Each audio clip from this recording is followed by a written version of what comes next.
we went to a family vacation.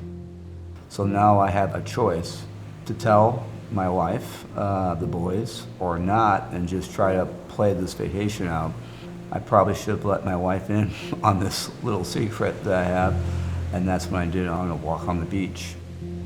It almost felt like the same feeling when I proposed to her. My heart was beating a mile a minute. Eventually built up the courage to finally say, hey, I have some bad news. That biopsy came back and says I had cancer. Hearing Joe say that to me, it was just surreal. Head and neck cancer is kind of a big picture overview term for cancers that arise primarily from the mouth and throat area as well as the voice box. Some of the most basic functions of being a human being. The fact of where head and neck cancer is, in the throat, in the face, in the neck, and the aggressive and the extensive treatments that are required, surgery, radiation, chemotherapy, it greatly impacts a lot of what makes us human. To me, you're an inspiration of how you keep going and how you keep trying. Even every little millimeter is a success, right, Danielle? You get that mouth open. You never get back to being where you were before. There's a new norm. Relearning how to eat, swallow, talk, and so forth when you lose 30% of your tongue was difficult, to say the least. But then to find out that, hey, we didn't get it all, and now we're gonna have to take out 50 to 60% of your tongue, but we're gonna replace it with tissue from your forearm, and then we're gonna take out 40 or so lymph nodes of your neck, and we'll do a 7-day pathology. And then you're gonna come out of this surgery with a feeding tube, a trach, a huge gash, a tube that comes out of your neck for drainage, and you're gonna feel like you got hit by a Mack truck. These treatments are oftentimes effective, but they can be pretty harsh. They don't solve the problem of function. They don't solve the problem of quality of life. It was so hard to watch the person who I loved so much suffer so much. I came back from the second surgery and I remember being, just worn out, and I looked on my counter and I saw this bracelet. I'm like, what's that say again? And I said, oh, no one fights alone. Oh, amen to that. So I put that on and I've never taken it off. I do believe cancer is a team sport. You will not win alone.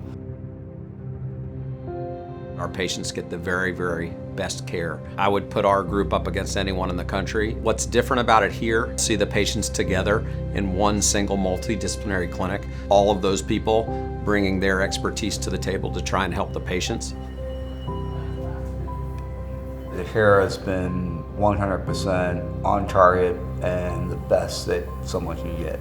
What they pushed me through was the absolute thing that had to be done.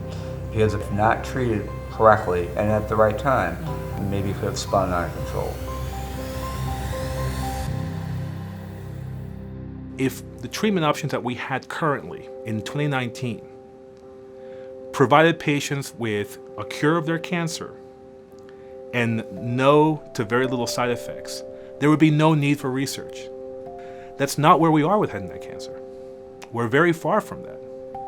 And I hate to admit that in some ways, survival for this cancer hasn't changed much in 30 to 40 years. We have a long way to go if we don't put our energy and efforts into what the future treatments are. 40 years from now, we're going to be facing the same dilemma. Through this experience at Siteman with everything that's gone on, his heart has even gotten bigger. And it'd be really easy for him to have an easy life and stay in his bubble and do what he needed to do, but he is head down, what can I do to help somebody else, especially somebody who's gone through or might go through what he's gone through. I would shape reality, so I'd walk my dog and I would think about how do I help people that are going through what I'm going through. Over 1.7 million people were diagnosed with cancer last year. Trying to find those silver bullets will take time, resources, money. Hopefully we're all living at some point where we say, we're now in a world without cancer. I thought he was crazy because we were going into the second surgery. And he said, do me a favor, when you come up to recovery to see me, take a picture of me. I want to see how I am on that hopeful worst day. And then I want to go back in time to see how far I've come.